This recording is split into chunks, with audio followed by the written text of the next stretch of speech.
यानी कि घर कर्ज और महंगा होगा, कार के लोन और महंगे होंगे। क्या इनको एक टेम्पररी फ्रीज नहीं लगाई जा सकती थी? यह कदम अभी उठाने की कोई खास जरूरत थी क्या? देखिए, मुझे ऐसा लगता है जो भी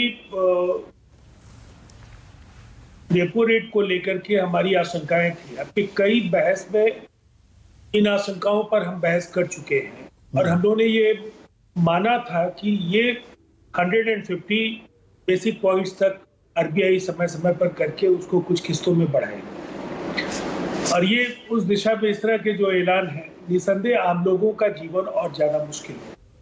और मैं इसमें निम्न वर्ग और निम्न मध्यम वर्ग को लेकर के ज्यादा चिंतित हूँ, जिनकी आमदनी बेहद कम हुई है, वहाँ नौकरियां कम हुई हैं, उनके लिए ये कहीं ना कहीं एक मुश्किल दौर है। और मैं दो नेताओं के बयान, इसे मैं कांग्रेस के समर्थन में देने वाला बयान नहीं कहूंगा, कि मैं इतना जरूर मानता हूं कि निशिकांत दुबे ने जिस अंदाज में रिफंड का नाम लिया, देश के खजाने से 3,40,000 करोड़ रुपए का अनुमानित व्यय इस योजना पर होना है।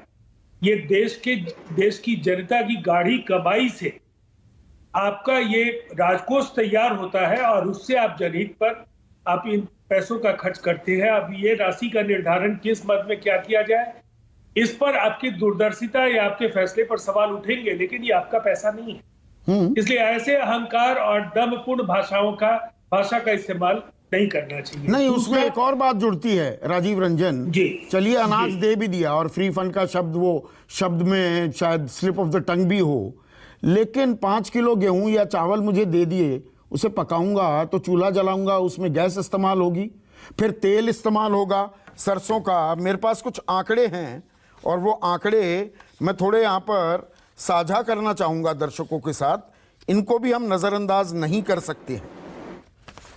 सरसों का तेल 2016 में 109 रुपए किलो था, 180 रुपए हो गया है। रिफाइंड 83 रुपए से बढ़कर 186 रुपए। मूंगफली का तेल 133 रुपए वाला 210 रुपए। वनस्पति घी 75 रुपए वाला 160 रुपए। सनफ्लावर ऑयल 94 वाला 214 रुपए। तो वो तेल के दाम भी बढ़ गए हैं। मसाले, जीरे, काली मिर्च, धनिया, हींग, हल्दी, इन तमाम चीजों के आंकड़े भी हैं। 1200 रुपए का हींग अब 2600 रुपए हो गया। आप कहते हैं हींग मत इस्तेमाल करो।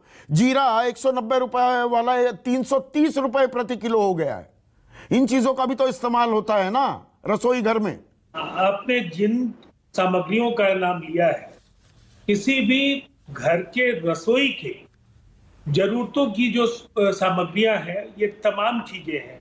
हर दिन हर चीज का इस्तेमाल नहीं होता है, लेकिन जब घर का बजट बनता है तो उसमें ये तमाम चीजें उसमें रहती हैं और जो जिस घर की हैसियत होती है उसके हिसाब से वो उसका इस्तेमाल है। सवाल ये 5 किलो अनाज प्रति व्यक्ति, और अगर आप इसे देख लीजिए तो ये 60 वक्त का अगर भोजन है तो पहले तो ये पर्याप्त अनाज नहीं है। इस अनाज की जो गुणवत्ता है और उसकी जो कीमत है, अगर एक केवल आप एलपीजी सिलेंडर के मद में बढ़ी हुई जो दरें हैं, अगर उनसे आप देखेंगे तो बेहतर है कि आप पूर्व की दरों पर आप देश को ले आइए और ये राशन जो मुफ्त में देने का काम है ये बंद कर दीजिए। ये गरीबों का फायदा कितना हो पा रहा है मैं नहीं समझ पा रहा।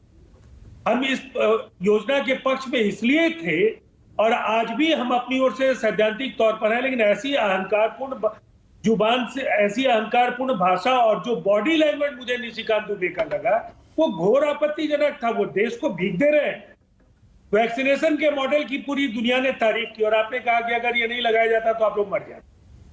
ऐसी तुच्छ टिप्पणियों से ये सत्तारूढ़ दल का कोई लाभ नहीं होना है। ये कहीं ना कहीं प्रधानमंत्री नरेंद्र मोदी का जो ओजस्वी व्यक्तित्व है, जो उन्होंने अपने तरीके के फैसले लिए हैं, जो दोयम दर्जे के नेताओं के बयानों की वजह से कहीं ना कहीं लोगों के अंदर धारणाएं दूसरे तरह की बन जाएंगी अगर विपक्ष इसमें जोरदार तरीके से काम करेगा। नरेंद्र तनेजा रिस्पॉन्ड